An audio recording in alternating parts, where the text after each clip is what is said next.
మొత్తానికి వక్ఫ్ amendment bill లోక్సభలో, రాజ్యసభలో పాస్ అయింది. వక్ఫ్ బోర్డుకున్న అపరిమిత అధికారాలకు కత్తెర పడింది.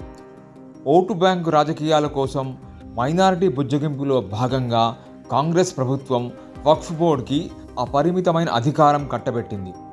ఏ భూమినైనా సరే వక్ఫ్ బోర్డు అది తనది అని కనుక దావా వేస్తే దానిని ఏ కోర్టులో సైతం విచారించడానికి వీలులేని విధంగా ఆ బోర్డుకి అధికారాలు ఇవ్వడం జరిగింది. పూర్తిగా ముస్లింలతో కూడిన ఒక ట్రిబ్యునల్కి మాత్రమే దాని మీద అంతిమ నిర్ణయం తీసుకునే అధికారం ఇవ్వబడింది.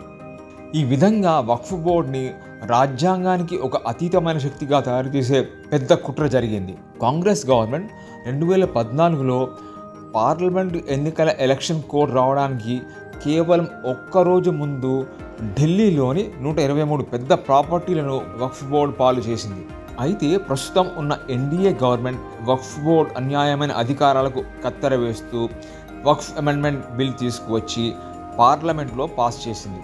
కేవలం ఒక మతం వారి కోసం భారతదేశాన్ని చీల్చి రక్తపుటేర్లు పారించి లక్షలాది హిందువుల హత్య గావించి పాకిస్తాన్ ఏర్పడిన విషయాన్ని మనం ఎప్పటికీ మరవకూడదు.